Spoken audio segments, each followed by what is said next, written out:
Well, hello. Welcome, everybody. Good evening and welcome all the way from Cape Town, South Africa. My name is Wisa Kabaka and I'm your host for our monthly guest symposiums that are hosted by Hyper Group and Finmark Trust. This is part of the SADC Innovation and Investment Challenge, which is a program for financial inclusion in the SADC region. And we are so excited to have our final session for December. Can you believe the year is over? We all survived. The fact that I'm here chatting to you right now means that we've so far managed to survive the very difficult time economically and the public health pandemic that is COVID-19. So, and again, there's so much that has happened since we last spoke. Since we last spoke, there's a vaccine that's been announced in the world, and the world is really excited by this kind of change of pace.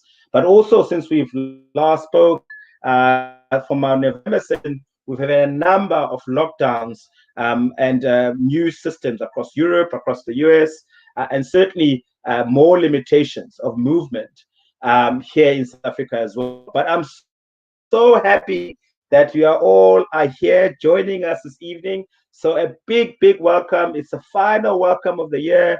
We've gotten through 2020. We are about to embark on a wonderful journey for 2021. It's also day 7. We have 70 days away. So it's day, what is it now? Day 92. Day 92 of our program. So we've had an incredibly intense time. As you saw there in our opening credit, we are just merely 70 days away from the program demo day. And we're so looking forward to, again, introducing you guys to our wonderful ventures that you'll get to meet a little later on the call. But right now, we are focusing on our wonderful time and guest that's coming up this evening, all the way from El Salvador. We are mixing it up and we're bringing, talented, young, innovative entrepreneurs from across the world. And she is a female founder as well. So excited to tell the story and hear from Camilla from Spot all the way in El Salvador. What a wonderful story. I've had the opportunity to meet Camilla. I'm really excited by what she's going to be sharing with everybody this evening. She's really got, when I've heard the story, one of the things that we've been doing at Hyper of late is that we've been running a number of initiatives and programs, and I got to listen and experience Camilla during this particular time. So blessed that we're able to get Camilla on. And again, it's 10 a.m. in El Salvador, so at least we didn't have to wake her up too early.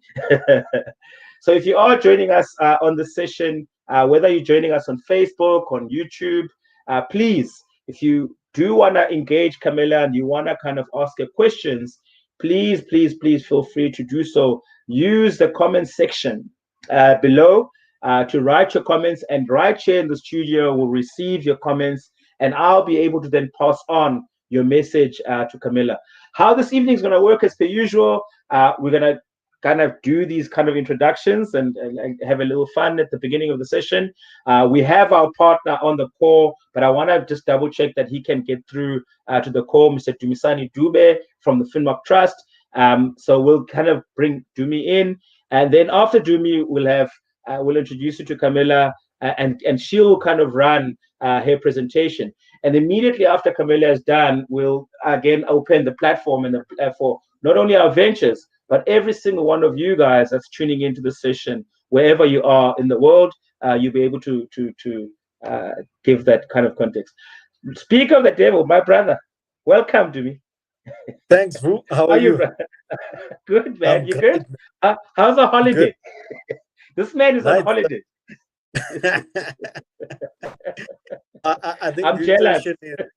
Is definitely going to put us into the good mood for the holidays. So yeah. Absolutely.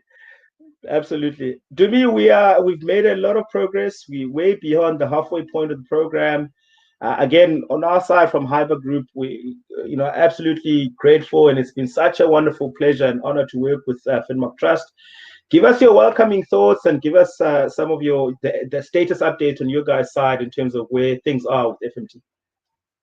Sure, thanks, Vu. I think, like you mentioned earlier on, it's been an eventful year.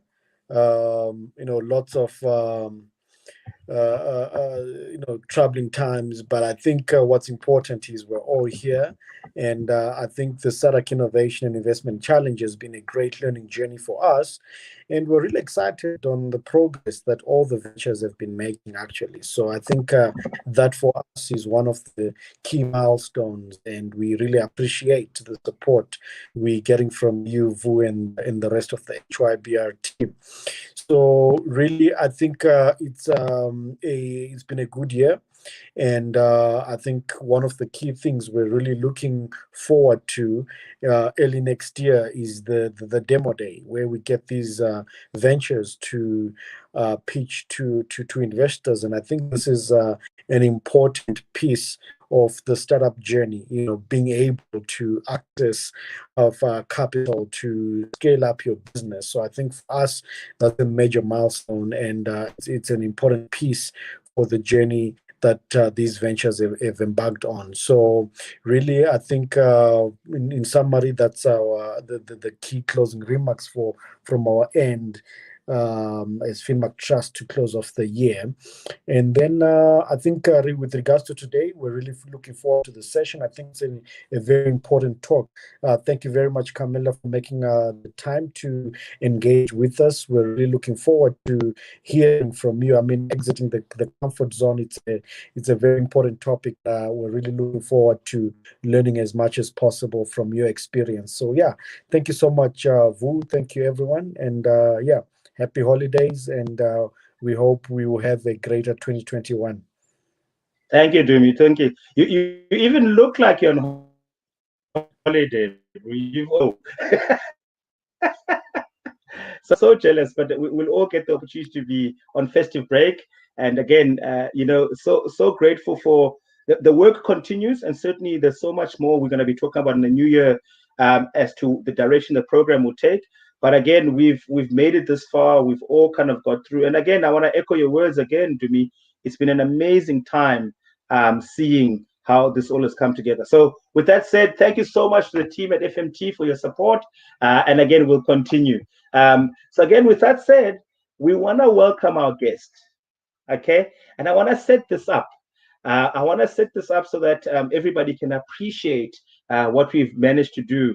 So she's tuning in all the way from El Salvador, okay? If you don't know, that's in Central America. So you see the US somewhere in the middle, some little country there in the middle. But she's done so many amazing things, again, in the short time that she's been a tech founder, and again, the journey she's built as a first-time founder. And one of the reasons why we really, I was excited to bring Camilla onto our platform, really is around a few kind of really important things for consideration and thought.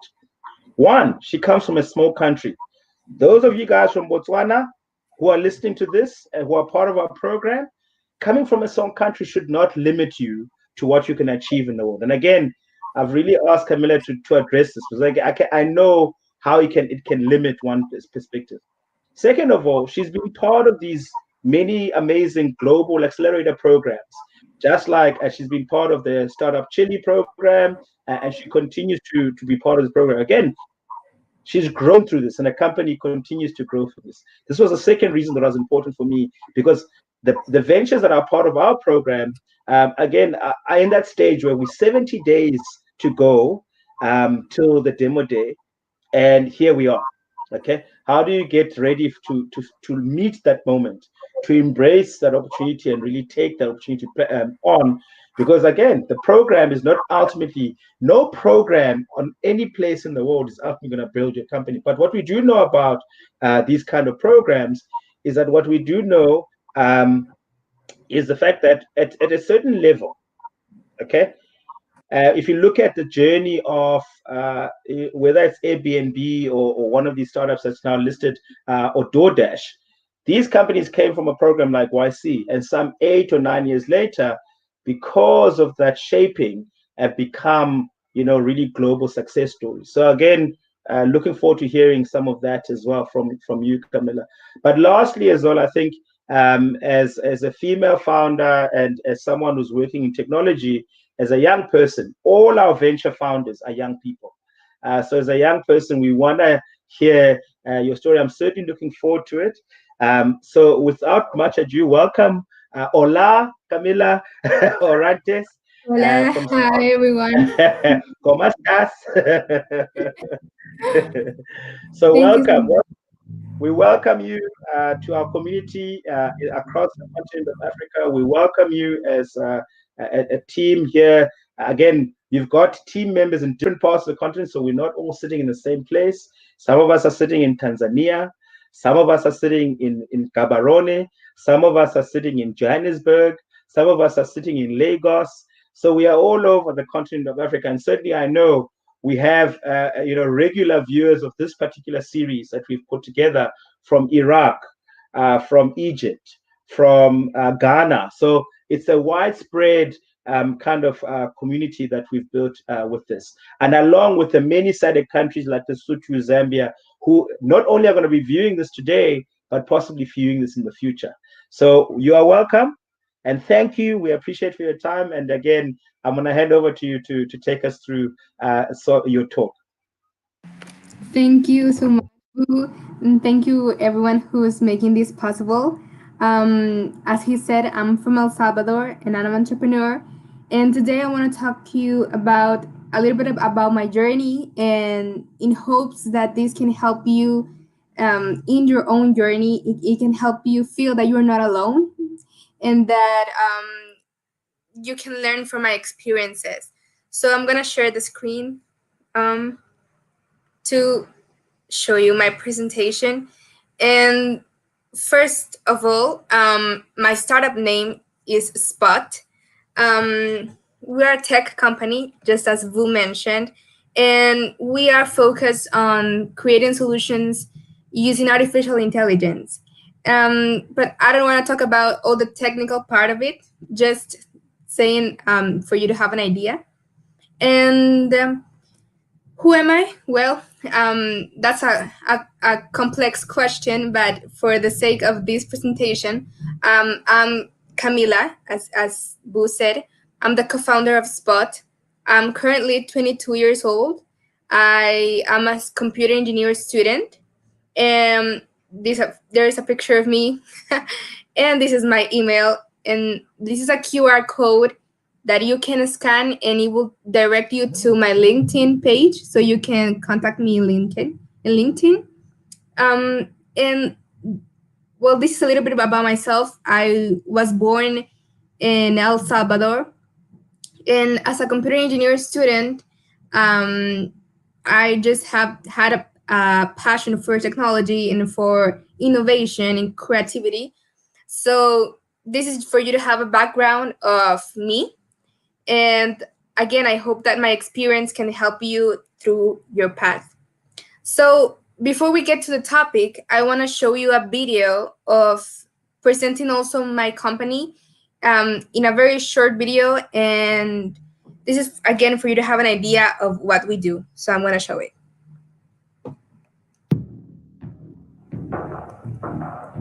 This is the human era.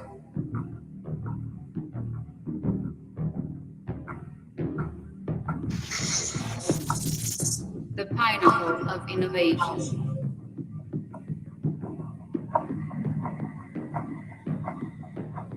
The progress and technology is in our hands. What's the main factor that made us evolve? Vision. The vision of making smart cities. The vision to enhance the security. The vision to create greater businesses. The vision to empower all this data and make it functional for all of us. We have the vision. We have the intelligence. We are Spot. Artificial intelligence for this generation.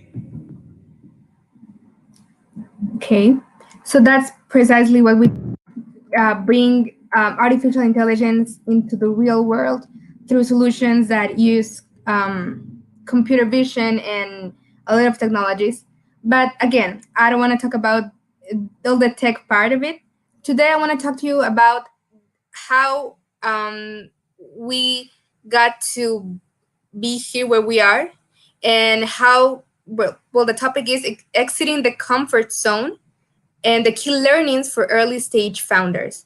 Um, I think that this is super important, exiting the comfort zone, because it's what actually helped us in a moment of when we were just starting, and we learned a lot in our in this journey. And I have a lot of insights for all of you that I understand that you are in the early stage too.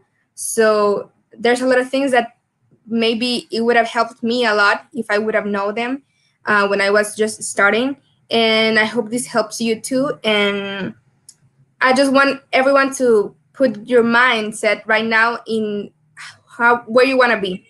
I think just the fact that you are here today, just as Vu said, there has been a lot of things happening in the world this year. And just the fact that you are here today and you are trying to learn more, you're trying to make a better company, a better startup for yourself, that just is amazing. And of course, I want to congratulate you in that and help you through your journey with this presentation. So let's get started. As you know, when we have when we see in the news, we see a lot of businesses, we see a lot of startups that their value $1 billion, and they are super huge. And every day we have a new update on these startups, but we don't know. We just see the tip of the iceberg. We don't know sometimes all that is underneath. And that's what I want to show you today, a little bit about what is underneath my specific business, the business that I have, because this is exactly what can lead us to where we are today, and is sometimes what we don't see. This precisely is the development of a business. A business, of course, is not made from a day to the night, from night to day. I'm sorry, from night to day.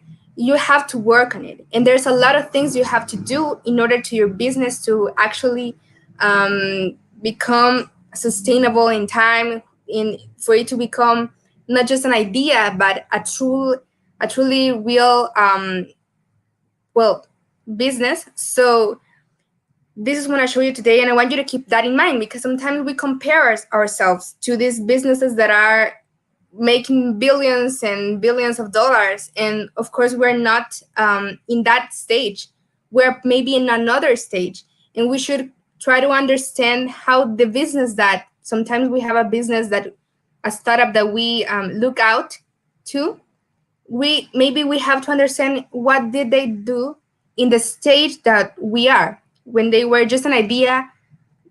Maybe you are an idea, you just have an idea right now. So what did this startup do when they were just an idea? And that can help you compare actually apples to apples, no apples to oranges, if that makes sense. So that's what I want to show you today. And in our case, in Spot, where we are today, we have a 260,000 seed investment. We are in the number one Latin American accelerator that, just as Vu mentioned, is Startup Chile, that is in Chile. We have two headquarters, one in Chile and one in El Salvador. El Salvador is where I live. Again, you can look it in Google. If you don't know where we are located, look it in Google if you want. And we have a lot of clients. In one of the ones that is more internationally known is Walmart. We are working with Walmart in Chile. So right now I can say that we are in a very advanced stage of our company. But this is not how this didn't happen from one day to the other. This took a lot of time, and just as Vu said, a lot of smart, small decisions. Every decision that you make every day is a step forward to going to your goal. So a lot of small, smart decisions got us here, and maybe you can make these decisions in a smarter way after seeing our experience. So yeah, this is who we are. We are Spot.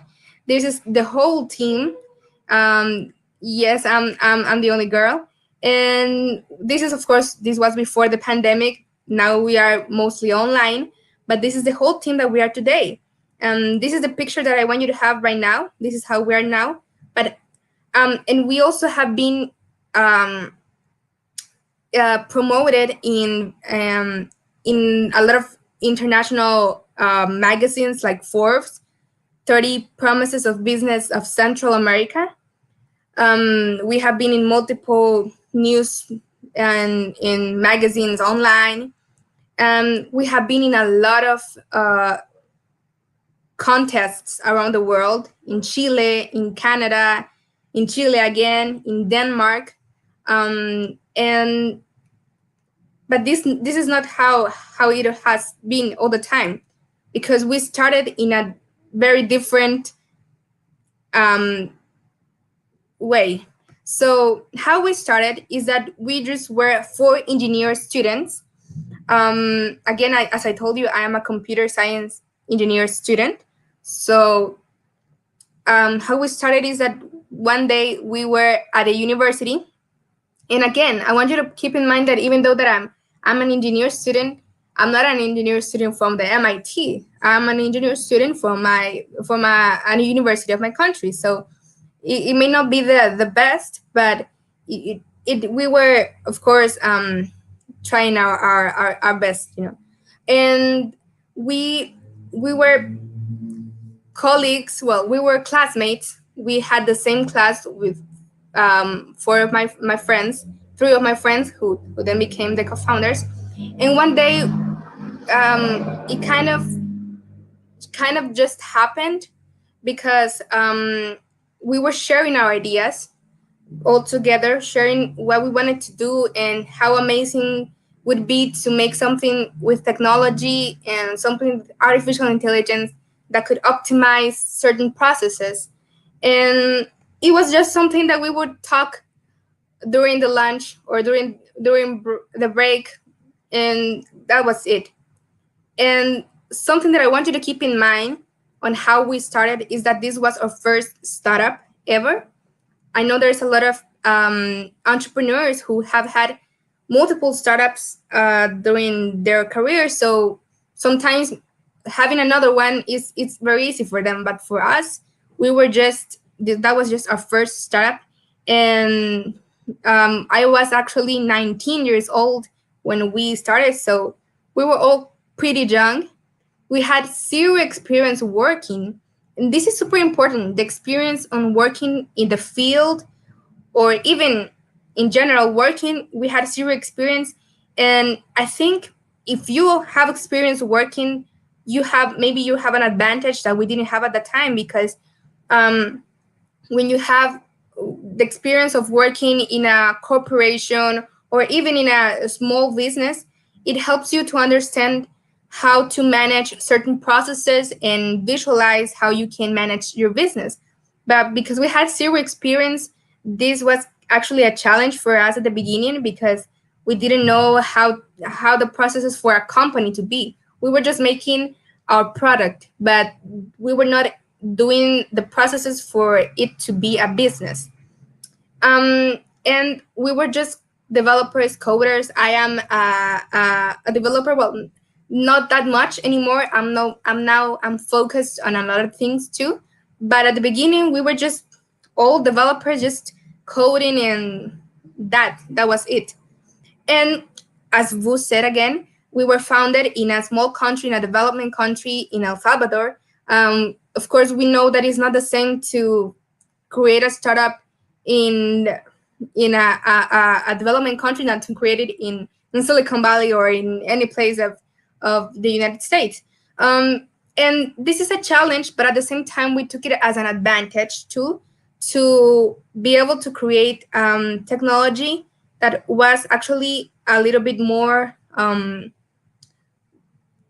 maybe not just less expensive, but actually more functional, because since our market is all Latin America, we needed a product that was going to work in Latin America. And some of the challenges that we have here in Latin America are the internet. Sometimes we don't have a good speed.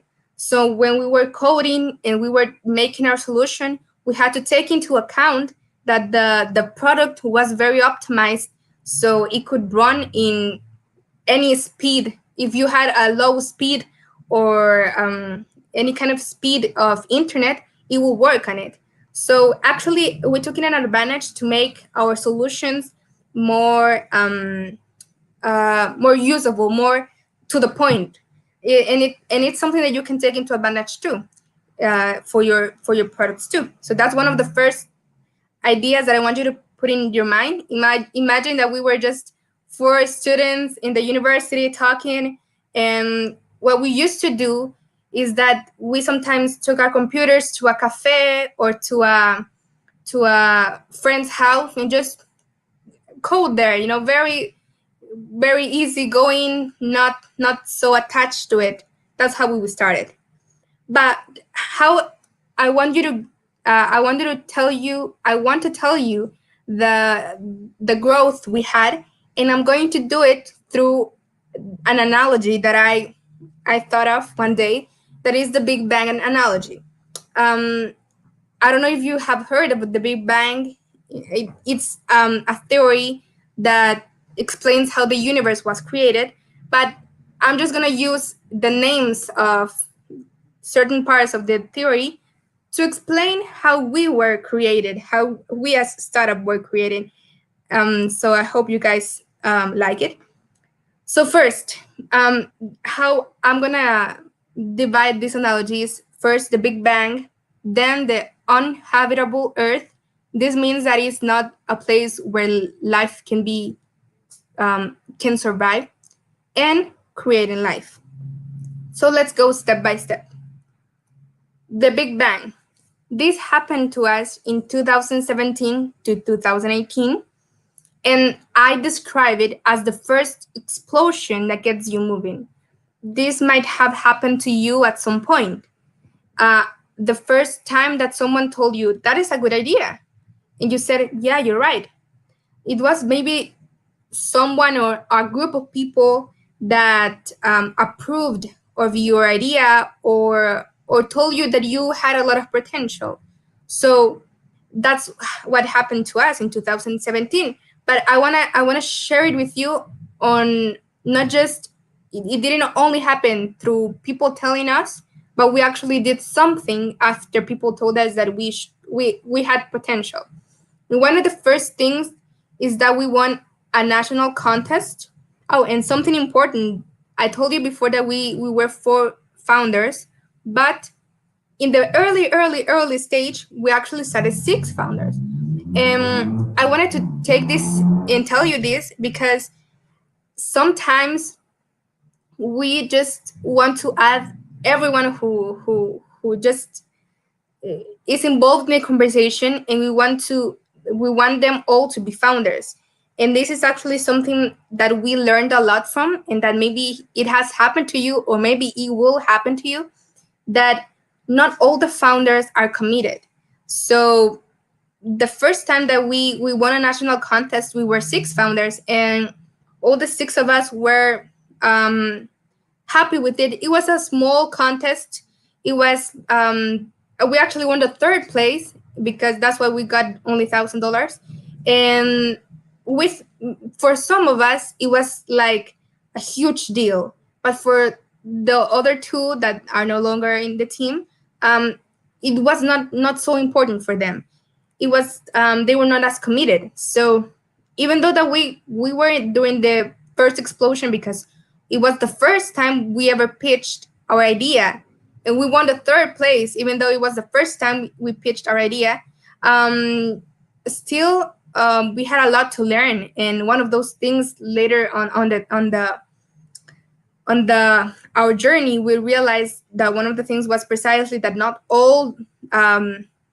everyone who is involved at the beginning will become a founder because not all of them are committed. So this is one of the first things, key learnings that I want you to keep in mind. And then we won a national contest, another national contest. And in this contest, it was not just a prize of money, but it was a prize to have a space to work, like in a co-work. It was like a place where there were a lot of companies, and we just had a table there with chairs and internet. But something very important is that they connected us with potential clients. During these two phases, we were still six founders, and everyone told us at the beginning, why are you six people in a startup? That's not normal. And we were that's just how it happened. The other two founders, they are designers. So because we thought that we needed designers to be founders, because precisely we were just engineers, most of us, so we needed that designer input too. And then we won an international opportunity to be in a global contest in Toronto. Okay, so here I'm just writing the contest that we were in, and I consider them the main explosion that got us moving, because it helped us to understand how the environment of being an entrepreneur was. I honestly, 100% honest, when we were in the first contest that we won $1,000, I didn't knew what Y Combinator was. I remember someone told us, "Oh yes, and Y Combinator is such an amazing thing," and I was like, "What is that?" I didn't understand even that. That now, of course, I know what is Y Combinator. I know it's an accelerator. I know a lot of the stages on being a startup, but during that moment, I had no idea. So this helped us a lot as our first explosion, to get us moving, to understand, okay, it's not just about winning a contest. You have to create the product. You have to think about the market, think about the pricing, think about a lot of things. So it was an amazing journey, amazing moment for us. So that's why we focus on the product development. We already had a small founding, and we had a place to work. We were not just going to our friend's house. We were actually having a place to go 24/7, basically. So we committed. And when you have these kind of opportunities, when you are given a place to work, you're given internet connection, you're given support of mentors, this is where you have to take advantage of that opportunity. And those pressure moments are what actually are the moments that show who is committed, who is not committed. And this is the moment where the other two founders, they just decided that they didn't want to keep on being part of the team. It was a very strange moment, but again, you need people who are committed to the goal, and they were not committed. And actually, now that I look back, I think it was nothing. The pressure that we were having during that time was nothing compared to what we're having now. So at the end of the day, I'm kind of glad that they were honest and they told us that they were not interested in keep on going, because if they would have left the team, or when we were more deep in the journey, when we had clients or many other more pressure things, it would have been even worse. So this is super important for you to keep in mind. And we are not in bad terms with the other founders. We're just happy that, again, we both had different ideas of what we wanted to do with our lives. They wanted to do something else. We wanted to be entrepreneurs, and being an entrepreneur is a huge commitment. So we're just happy that we all got what we wanted. So these are pictures of precisely that year, those years. This is when we used to go to a cafe. I took that picture. These are the three other co-founders. Um, and we were in a cafe. We were drinking coffee and just with our computers, and it was so crowded. It was very difficult to find a table sometimes. So we just went there almost every Sunday to meet and to develop. This is when we won our first national contest that I told you that we won $1,000. So this is the day, and this is the day that we won the contest that included a place to work and all that. And these are the other designers that, again, I told you they kind of left later in the journey. So yeah, this happened in 2017. All this happened in 2017. I really, now that I look back, I feel like everything happened very fast. But during that moments, we were just feeling the opposite. We thought that everything was going too slow, and that we wanted even more and more and more. But yeah, I think applying to contests is super important, and it's one of the first things that you have to do when you are having just an idea. But there's more than just having an idea. There's the next stage that I called the Unhabitable Earth. What does this mean? This means when you have potential, but you need more resources.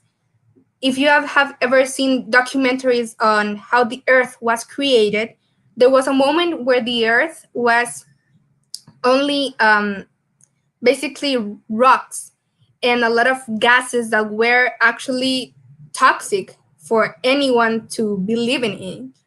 So we needed a fertile earth to start growing plants, to start growing the water and everything else to start creating life. So this is what happens sometimes to startups. We have a lot of potential, but we're just a rock with maybe not not ready to actually grow that much. So we have to try and find resources in order to be able to create life, or in this case, create a business that is, of course, that is making money. So how it happened to us in 2018, that was in the mid of 2018, after we went to the after we had won the contest, we started to get attention from investors. This just how Vu said that you had a demo day, or you have a moment where you meet a lot of ventures. It also happened to us. We got the attention from investors through networking events and through tech events. So we actually, again, didn't know how to pitch to an investor. So we just started to had multiple meetings with them, and we just presented a PowerPoint. And I think it's not probably not the best way, or maybe at some point, maybe it is, because it's actually easier, but we didn't know how to present to investors. So we just came there, got to the meeting, and start talking about what our vision was and where we were at that moment, what our vision was, and what we thought we needed to get to that vision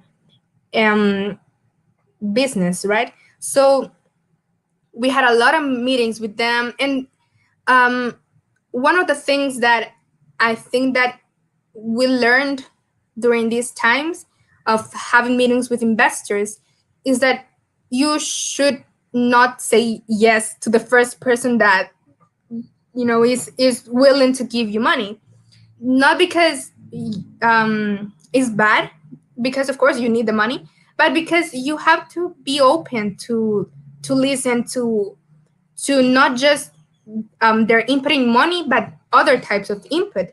So I'm gonna go back to that idea. I just have to go this.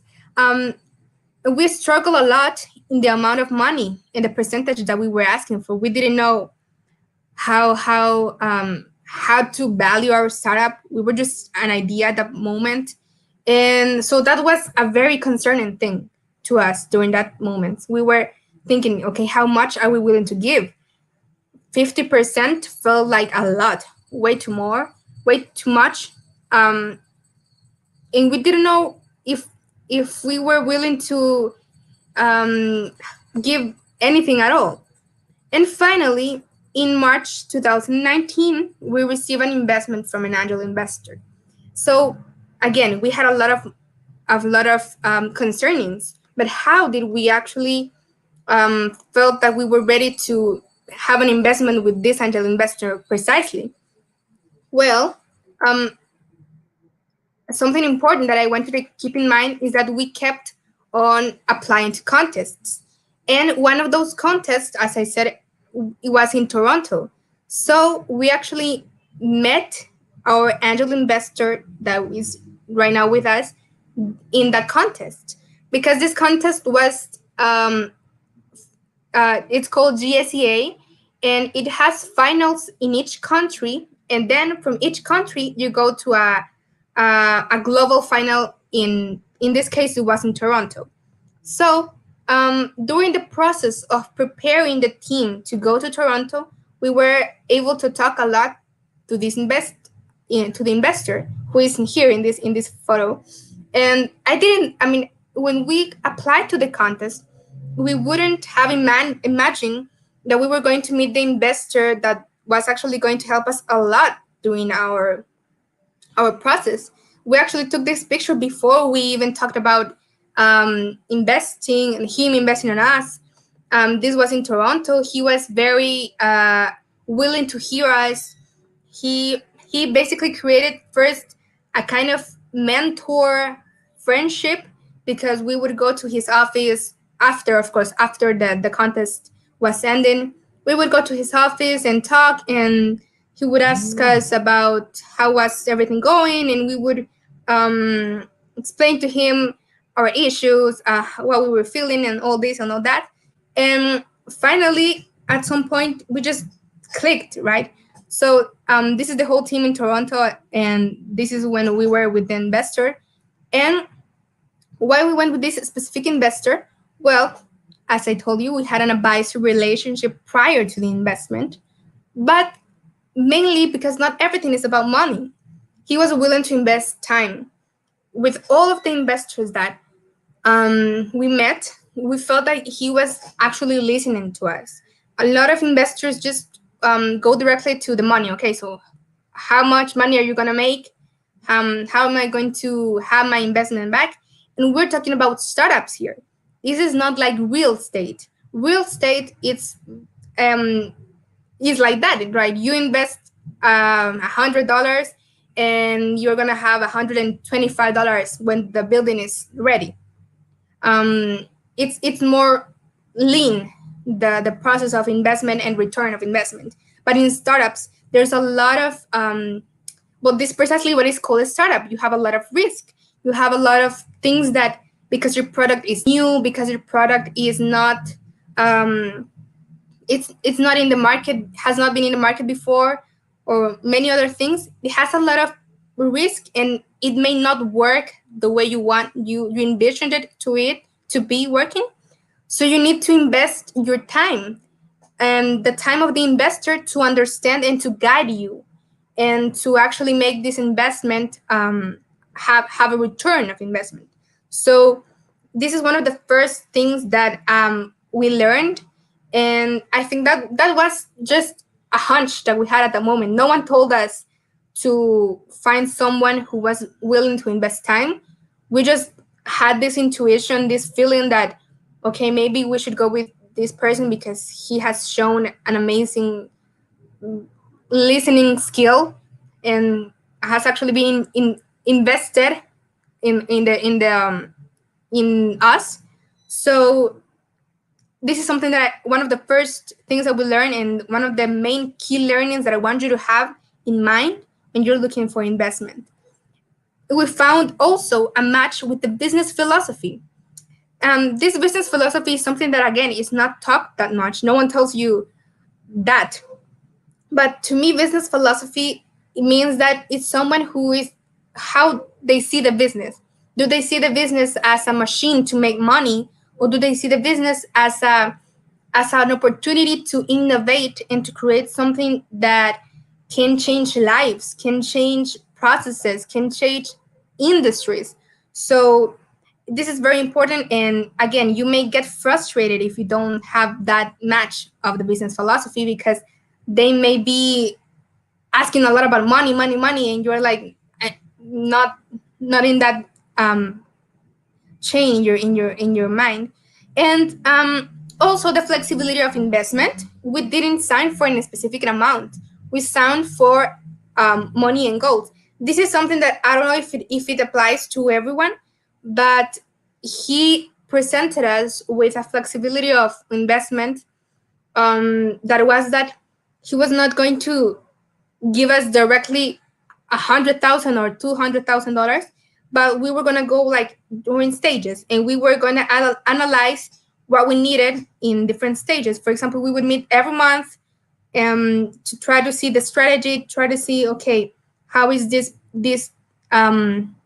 development going? Oh, we need more people. Okay, let's hire more people. We need to invest um, in certain thing, in certain hardware, and certain other things, and he would give it to us. But with this is why it's so important, because he was willing to invest his time. So we would sit with him and tell him, we need this and this and this because of this and this and this, and he would be okay, yeah. Or he would give us his input and say, no, maybe it's a better idea if you do this and this, because I have done certain things before and they didn't go as well. And we were like, oh, you're right. So that's how all this relationship of investment was so amazing. And one of the main things that we were able to get during the investment, and of course now we don't have it because of the pandemic, but we got our own office. This is a team. This is me. And before that, we had like a shared space, and it was very hard to focus and very hard to actually have this environment of sharing. So with our own office, as you can see here, we have a guitar, because we like to play guitar. I play guitar. Some of the team members play guitar. It was so a boost of productivity for us, because we were all together in one place working towards a goal. So one of the first things that was amazing. Of course, now we're working online, but yeah. Now the next stage, creating life. So now you have the resources, you have the money, you have the office, you have the employees, the team members. So you have all the resources. Now you have to create life, right? You have to get the results. You have to get something to actually validate. In one side, you have to validate that your idea is it's actually good, but you have to also, of course, have a return of investment. You start getting a return of investment. In our case, this happened around 2019 and 2020 right now. One of the first things that helped us to get a result is being accepted in Startup Chile, the #1 accelerator of Latin America. As Vu said, it's an amazing accelerator, and it was something that we didn't even thought it was going to happen, because none startup from our country had ever been selected in this program. So we thought it was impossible, basically, because no one else had ever been accepted. It is a huge accelerator program, but we applied and we were accepted. So that was amazing. And then we had our first customers in Chile. And of course, this again, now I'm just saying that like it happened, but it was a lot of effort. When we went to Chile, we invested in a team to teach us basically the process of selling our software. They taught us about how to reach through mail, and a lot of things that again we didn't know about, because we were just coders. And this is why I tell you that right now I'm not just a coder. I don't code that much. I'm more in the selling, in the marketing, and in all these areas that we needed. So we made a lot of effort. And after around 6 months of being in Chile, we had our first customer. And we won an extension. This extension means that the acceleration program gave us another investment. They give it equity free investment, and they actually just give this to the top 10 startups. I'm not accelerator, the top 10 startups. So we were selected as one of those. So because we truly gave everything in order to get results. This is something very interesting because I think because we come from a country where there's not many of these opportunities, when we finally get one, we truly put our hearts and soul to it. Because again, it's not like being in United States or these places where they have a lot of accelerating programs. So you're like, oh, okay, I've been accepted in an accelerator, okay. But this was the opposite for us. It was an amazing moment that we didn't thought it was going to happen. So we took it and we still give a lot, 100% in towards keep on being successful in Chile. And this is that when our investor and his partner on the financial area, they visited in Chile, and I went to Chile too. Now I'm not in Chile, I'm in El Salvador, but we went there, and it was an amazing moment for us because we didn't thought it was possible, and there we were. So yeah.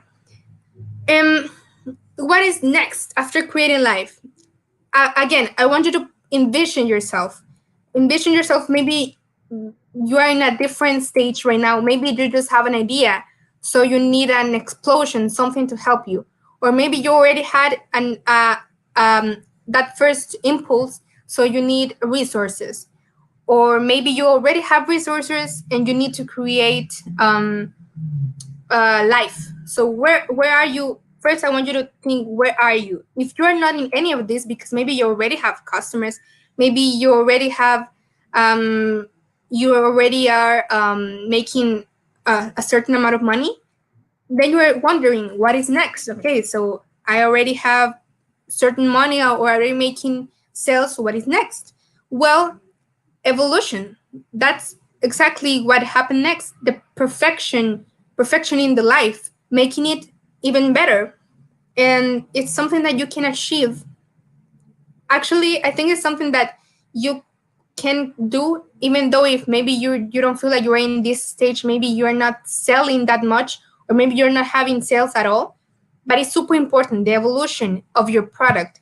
Keep on investing on research and development, keep on adding more features or more things to your product, developing complementary services, developing certain things that can help your product be more and more useful for the customer. And this is how I think that the stages of startups is. And how are we doing the evolution process? Well, during this pandemic, it was a difficult moment, but it was also a moment where we challenged ourselves because we wanted to have, since the moment that we went to Chile, we said we want to have Walmart as client, because we learned that in Chile there is a program that Walmart made that is to work with Startup Chile, and there is this program that helps them like acquire new products or new innovations through Startup Chile. So if you are in the program of Startup Chile, you have a way to enter to Walmart. So when the pandemic happened, Walmart opened a space to hear entrepreneurs and to listen to what they had and if they had something that could help them through the pandemic. And when we learned about this opportunity, we started to, again, perfection our product, and we created algorithms, for example, this one, to be able to detect where people were crowded. they were making crowds.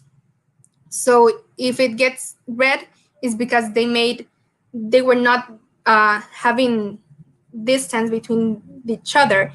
And this was one of the things that challenged us, because we did this in a couple of weeks. We didn't have as much resources, as much time as we had for the other products that we have made. And we were able to actually implement it. And we implemented in around 15 branches, 15 Walmarts, and we're looking to grow with them. We have not only solutions like this, we made a lot of solutions in a very short amount of time, and they saw a potential. And now we're talking about making a joint product, meaning that they're going to fund us to make a certain product that's going to help them in analyzing certain things of the store. But again, you have to evolve. You cannot stay just as your product is. Your product has to evolve a lot, and especially if you're not seeing sales. If you feel that your sales are lower than you expected, is maybe you have to make better your product, make some changes to your product for it to be more valuable to the customer. And that's why this is where the keyword value starts to appear. The value that you give to your customers translates to the value that your startup has. As easy as that. So, for example, if your product is, I was thinking about this example yesterday. If your product is nail polish, I don't know if there's girls in the here, but of course, you know what is nail polish? It's to paint your nails. So imagine if your product is nail polish, what value does it give it? It gives probably just the value of looking nails pretty, right? You have a pretty nail. But I was thinking of yesterday, when I was thinking about an example, I started to think, what if this nail polish was made, what if this nail polish had chemicals that will help women when they are going out? And sometimes in bars, there's people who add certain chemicals to their to beverage of women to try to make bad things, to make bad things to them. So imagine if then this nail polish could react to the beverage. So imagine you put your finger in the beverage, and it changes its color if it has a certain narcotic or a certain poison on it. So the value of this product increased to your customer. So now I'm not just getting my pretty nails, I'm feeling safe. So the value that you give to your customers translate in the value that your company has. Now your company is $1 million startup because you're giving a lot of value to your customer. So that's precisely how investment works. You are in an early stage, and you just have an idea. Okay, so you receive $50,000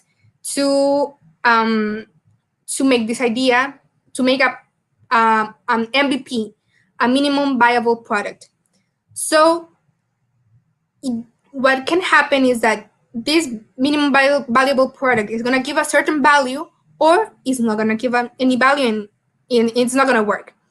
If it gives a certain value to certain users, you receive then another amount of investment that is a little bit bigger, and you create more value to your customers. Also, you create more value of your startup. And just like that, you keep on creating more and more value, more value, more value, and your startup starts being $1 million company. So what kind of milestones increase value? Of course, having more clients, meaning of in terms of your startup, if you have a lot of clients, it means that your product has a lot of value. How much people use it, the recurrent revenue you have of this product. Are people buying it again and again and again and again? Are people when the marketing position, this is super important. when, for example, again with a nail polish, when you think about nail polish, do you think about a certain brand, or do you think about my brand, for example? So what position do I have in the market? That's something that has a lot of value. And the intellectual property, that's something again. So whenever you think about, okay, I'm going to receive a certain amount of money, what am I going to do with it? Are you going to give yourself $1,000 salary, or are you going to maybe invest it in making your product better? And of course, if you invest in making your product better, it's where you are actually going to make your startup keep on growing its value. And it's super important this, because when we started, we didn't even have a salary, of course. And uh, at some point, when we hire people, they were making more money than us. With the people that we hired, because we needed more people, they were making more money than us. We were basically not not having any money, and that's how it all starts. You have to use smart money. That's how it's called, smart money.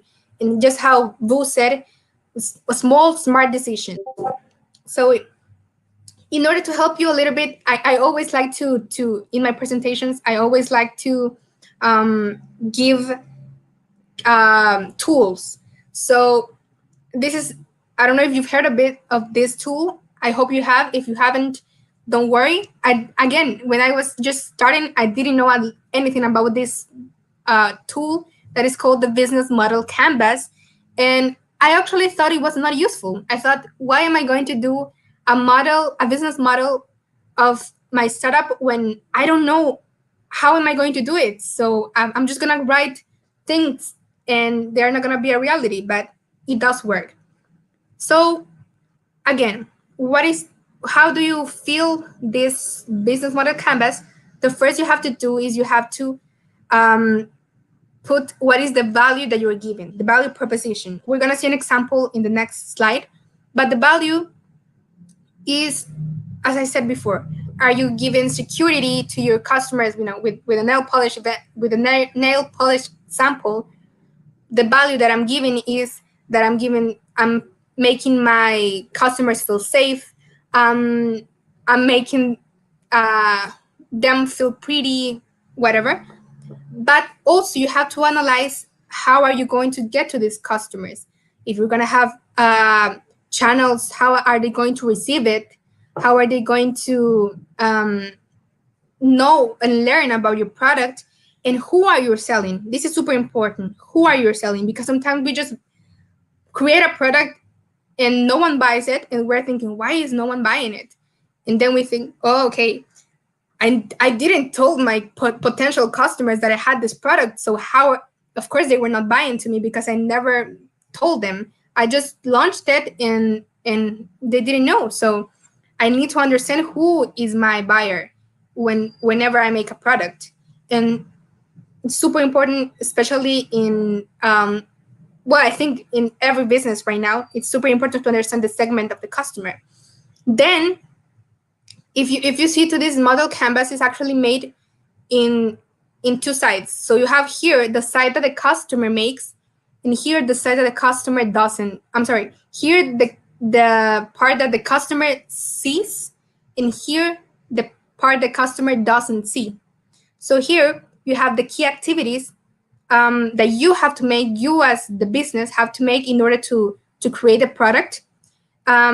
And if you are, for example, in a software development, I recommend you, because I'm telling in software development because that's what I am in.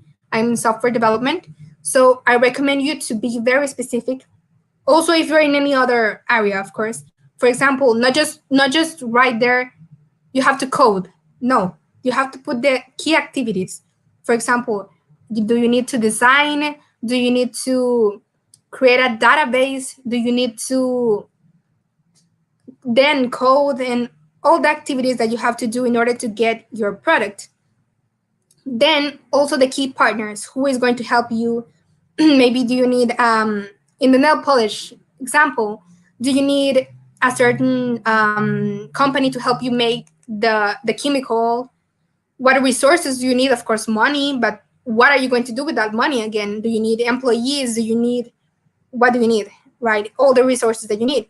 And then we go to the cost structure. This is super important because this is what can actually make or break your idea.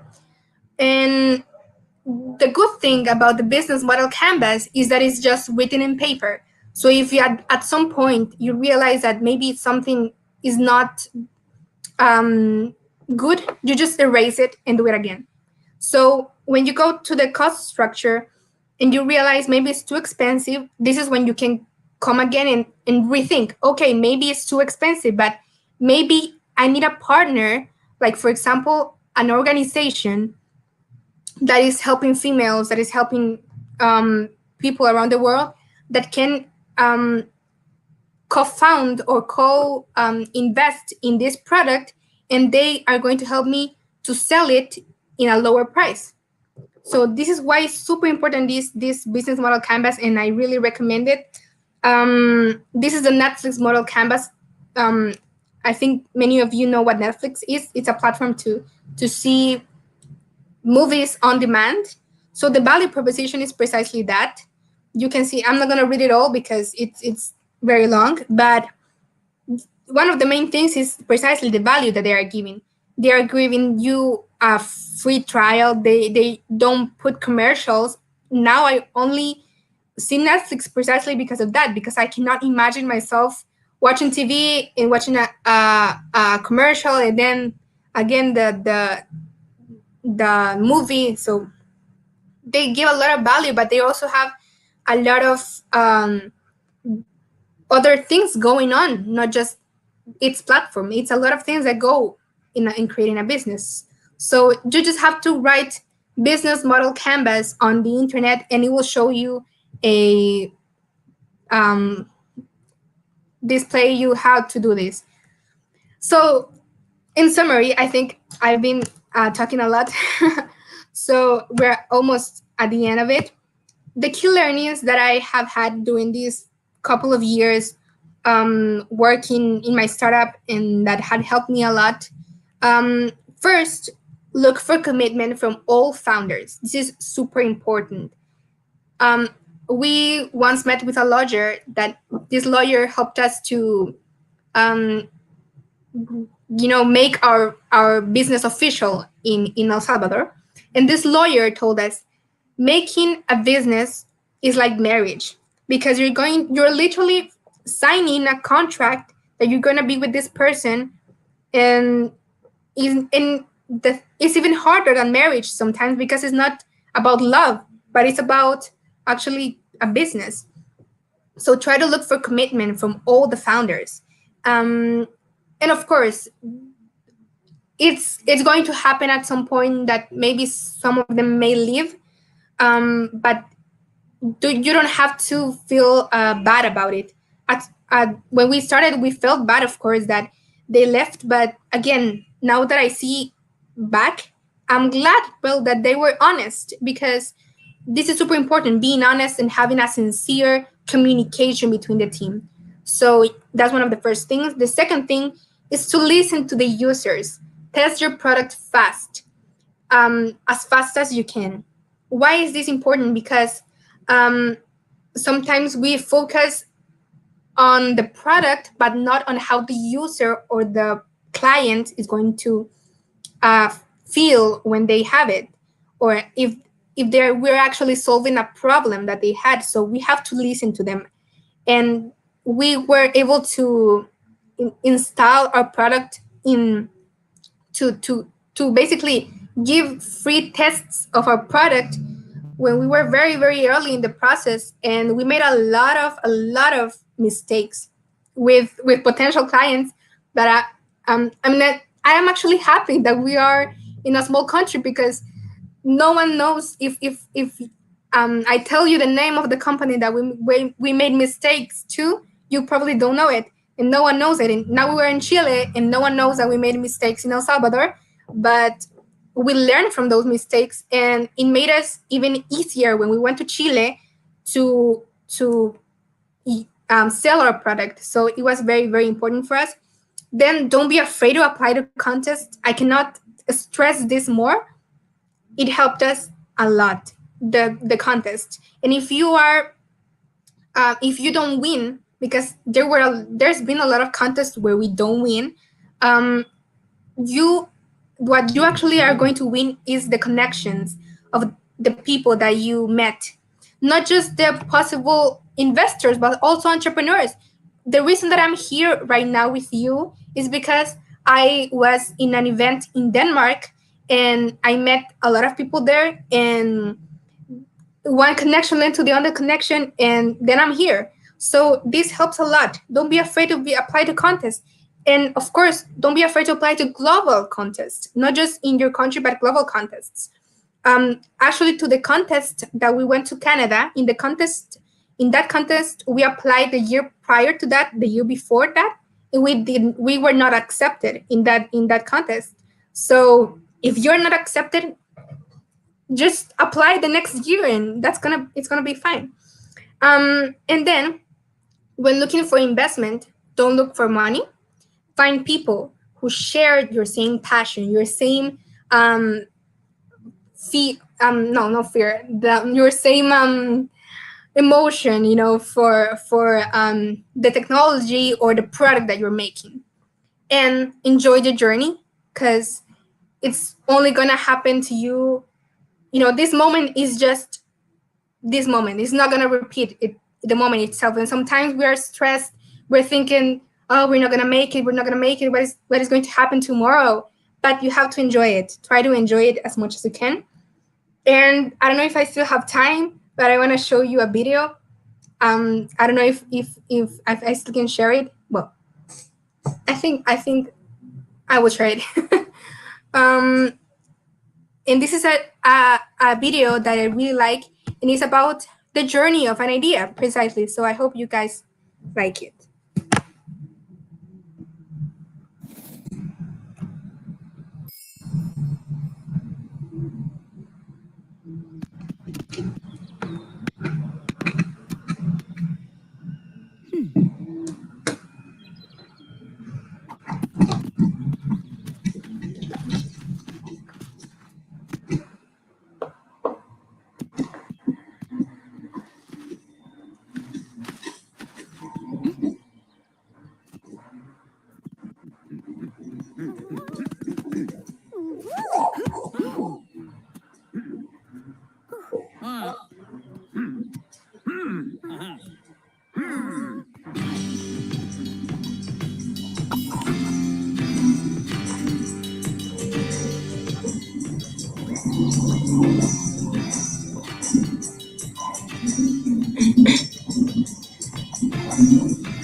Oh, I've been thinking about my life. What's been wrong and what's been right? Some said that, some said this, some said no, some said yes. All right, all right, all right. All right, all right, all right.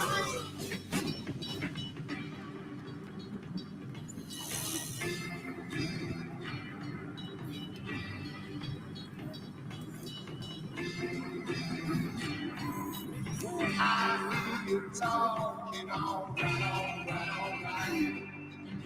I hear you talking, all right, all right. All right, all right, all right, all right, all right, all right, all right. All right, all right,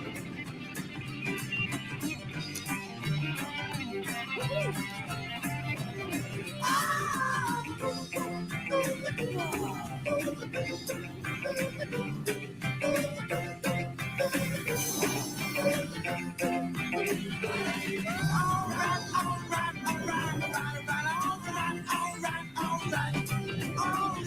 right, all right, all right, all right, all right.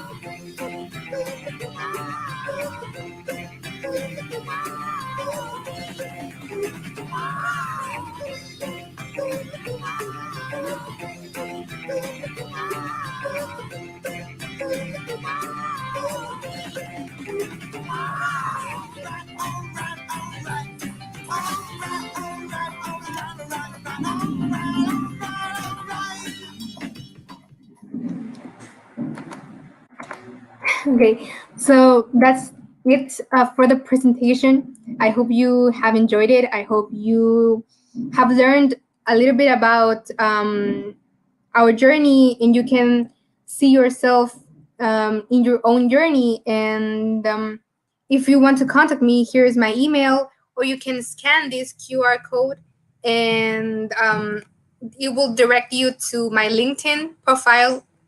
And I don't know if there's any question, Yeah, if you we're have gonna questions. bring up the question. We're gonna bring up the questions now. So, uh, congratulate. Oh, I knew that was gonna be magic. So well done, Camilla. I'm sure it was beautifully well received by all the ventures, and they're gonna chat to you just now. Just turn down the volume on your side on your speaker. So, Okay. it, well done. Really, you delivered on all the levels and more. Because again, the other beautiful thing you did there was you showcased, your own product video and your own kind of context.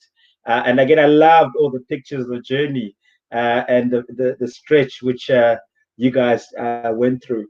So, I love this part of a particular time because you get to meet the ventures. Ventures, I want to remind you, you do have 30 seconds to quickly just contextually introduce yourself and give your high level value proposition pitch to Camilla so that she at least has an idea what you are working on or what you are innovating around. And then you're then welcome to engage and shoot your questions as you see fit. So Donald is going to be the first one. We're doing Donald, you're on mute, so please just unmute yourself on your end so that Megan can allow you to speak. So, how are you, Donald? How are you, brother? Hello, Good, welcome. I'm fine. I'm Hi. fine. How are you, bro? Hi, Glad Camila. I'm great, man. I'm almost on holiday. I'm not like Doomy. Doomy's having a good time. I need Doomy's kind of shine on holiday. So I'll get to enjoy that for next week. So go ahead, Donald. Tell us about you yourself and Pema Agri, and then shoot your question to Camilla. Great, Camila. It was a great presentation. My name is Donald. Like Boo said, I'm all the way from Tanzania.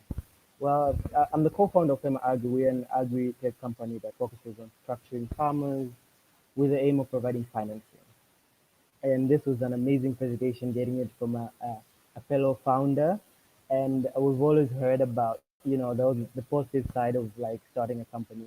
But I'm really grateful that we got to hear about also the negative side of things and how actually things are on the ground or below the ocean, as you put it on the on the picture. And my question is simply, if you were to go back on your journey and to do this all again, and you were offered all the resources you needed, would you have done it in a shorter period of time? I mean, we've seen startups in the likes of the US doing it in like in a year, and from your experience and all the things you have gone through, would you have done it in less time, provided you had the resources that you have needed? That's actually a great question. Um, I maybe it's not doing it in a shorter time, but I would, um, of course, maybe have not put my time and effort on certain things and put it in other things, and that would then make it a shorter time. But yes, for example, we lost a little bit of time when we were starting. A lot of people were trying to, when I tell you, we had a lot of meetings with investors, and not just investors but with people that were trying to get involved in the process and just kind of take advantage of it, but not in a good way. So we put our time on trying to make relationship with certain people, and then it didn't work out, and we lost a little bit of time on that. So yes, I would totally go back and not put my time in that and focus on our product, on our solution, and try to differentiate between people who are actually trying to help you and the people who are just trying to take advantage of you. So yeah, definitely. Okay. But like still the time, the experience you went through, that was very I'm not sure was very helpful for your for yourself and your team, rather than not actually going through the process itself, right? Yeah. I think that yes. At the end of the day, maybe if we, yeah, we could have make it in a shorter time. And but yeah, we learned from it, and so I think it's one of the things that is important for it, because if we wouldn't have had those moments, we wouldn't have had the experience then to say no to certain people, um, and yeah, make it short time. Yeah. Can I just also say, just for everybody, Donald, everybody, remember this is why Camilla has made this opportunity available. She's given you a synopsis of the journey she's been through with her team over the last 3 years. Your job is to listen, receive, digest, internalize, again, contextualize for your own reality, learn from some of the challenges, learn from some of the opportunities, really move forward. I mean, Donald's, as you know, Pema Agri is now what, 5 months old, this is your 6th month now. Very early stage startup, you're getting given the forecast, the forward view of what we can look forward to. How do you take from that the best parts of that, bring them into your own reality, and then don't make the same kind of mistakes Camilla made. Make more of the wins that Camilla and her team were able to make. Take and receive. In fact, I think this particular session is going to be so important for all the founders, and not only the ones that we work with in our program, but all founders across the board, to watch and listen through to this journey, and then take that information and really fully onboard it. So again, do remember this advice, and I mean, you're literally being given a very real, fresh, kind of relevant kind of context. Pema Agri is not the only startup we have on this program. We have, two more to come, all the way from Botswana. Have you ever heard of Botswana, Camilla? Yes. You have? Yes. Okay. You know your geography. Cool. um, we're gonna bring in Tabiso from Botswana. He comes from a company called Money Chef. Tabiso, you're also on mute, so you need to unmute yourself. And remember, you have a pretty short time. I'm watching the time there very closely. So do make sure that you give your 30 seconds, and then you shoot your questions so that we can get around everybody. Go ahead. You need to unmute yourself, brother. Go ahead. Uh, Hi, hi Camila. My name is Tabiso. I'm the founder of a startup called Money Chats. Money Chats is a digital financial education and management toolkit. We offer tools for businesses, personal, and groups to manage their finances. Yeah, I was taking notes so that I don't forget. Yes, where we are with the program now, we are focusing on engaging with external stakeholders and also trying to sell our solution, not necessarily, just trying to get the solution out there for people to know it. And I just when you mentioned that your team invested in learning how to sell, a software solution, um, I'm just curious in knowing who did you engage to train you? Was it an online thing or was it a local training? I don't know, a local training partner. Yeah, good question. We in Startup Chile there have a list of partners, and we search in those partners and we find they were like, how can I say it? But they were people. It was face to face. It was not online, and they basically taught us the process for our industry or for our market that is B2B, meaning it's business to business.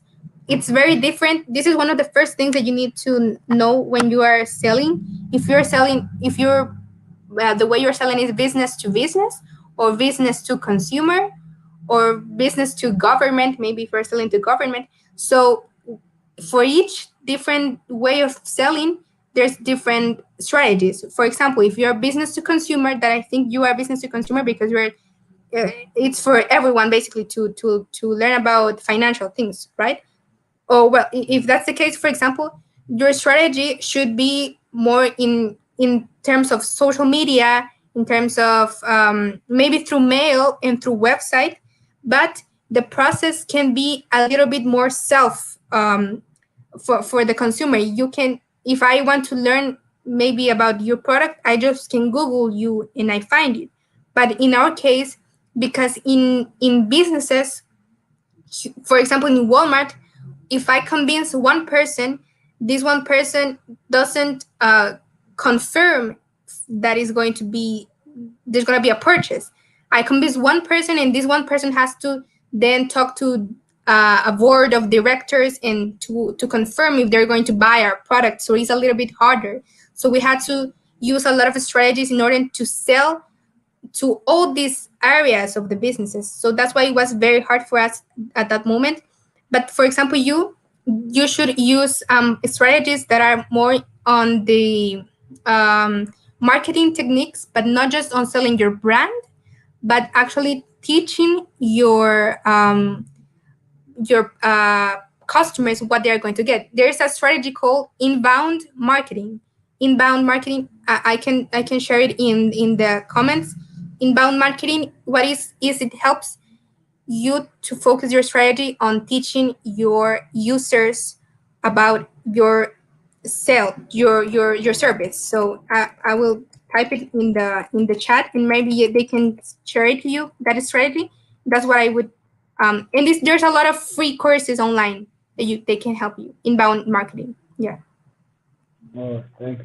And I just wanted to just say that when I look at your journey, it makes me appreciate the small steps, because many times when you're still an idea, you see yourself in a boardroom, being a millionaire, and you always forget the small steps. So Yeah. it was a very insightful session. Thanks for all the. Thank you, Teresa. Thank you. And again, that you'll get some of this content. We're going to be working with the teams, and they'll get performance marketing again related to some of these components. I'm checking the time, and we should have time for just one more of our ventures, Camilla. Also from Botswana, Tabisi. Hopefully, Megan, you can get him on. Tabisi, you also, there we are. Go ahead, Tabisi. We're running late. You know what to do. Go ahead. Yeah, no problem. Hey guys, so how are you? Camilla, it was a great presentation. I had like internet problems, so like it kept cutting and things like that. So basically, I wanted to ask, it was a follow-up to what Donald asked. How do you identify like profiling individuals? Like when you identify somebody who you don't want to work with or who wasted your time, what are the red flags that you like outline? Like, okay, when he says this, when he does this, I should not be working with this person going forward. And the second thing is like, how would you negotiate specific value propositions? Like, let's say you want to speak to a specific partner and you want to say, okay, I want to work with you in this capacity and not this capacity, but they want to work with you in the latter. How would you go about that? Okay, so in the first question, that the red flags, I think it's you feel the lack of commitment, because, for example, in our case, I still have 100% of commitment. So you felt the lack of commitment from the other person. We felt it, and we felt how there were many excuses. For example, we had, when people kind of try to cut your vision, I think that's one of the red flags, because and then they just cut your vision without giving you an proposal. They just say, no, it's not possible.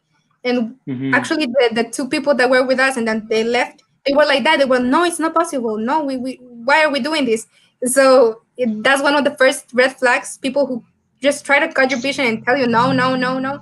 So it's kind of one of the first red flags.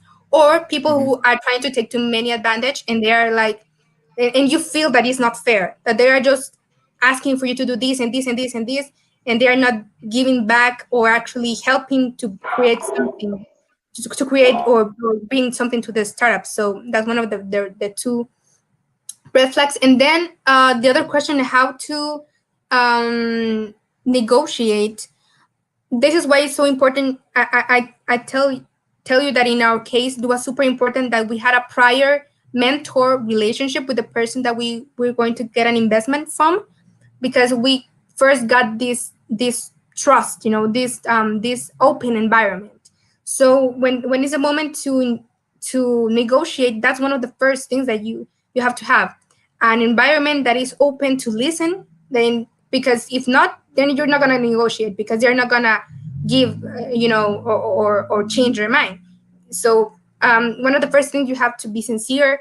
You have to be direct to the point and understand precisely both of their needs, and try to put yourself in the middle, and be empathic. Yeah, that's I'm trying to be Okay, honest. that's Sorry. perfect. That's Guys, I'm yeah.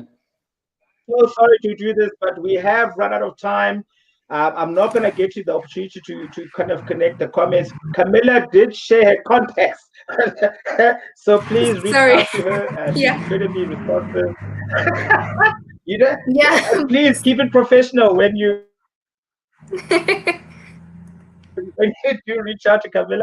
But Camilla, we absolutely have to get you back. I think we didn't have enough time for you to connect and really engage with our ventures. We must make a special session, because I know that they absolutely enjoyed this session with you. And again, I'm sure that in the next session, they just want to talk and they just want to exchange. So if you allow Yeah. us, we definitely would love to have you back.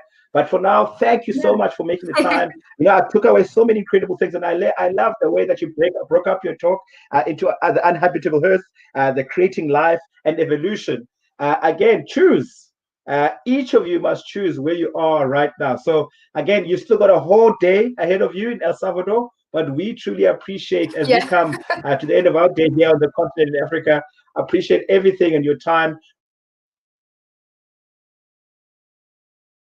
We're definitely going to know that all women, both in South Africa and across the continent, can definitely look forward to having more time with you. Folks, thank you so much for tuning in this evening. Join us again in the new year. With that, we want to wish you a happy, festive, and safe festive period. Enjoy your Christmas, enjoy your new year, and please, let's come back in January. We've got more amazing speakers that will be joining us on this platform. We really appreciate the time we've spent you so far on this program, and really look forward to having you back here in the new year. And with that said, love and peace. And again, all the best for the New Year's period and the Christmas period. Love you all. Good night, everybody.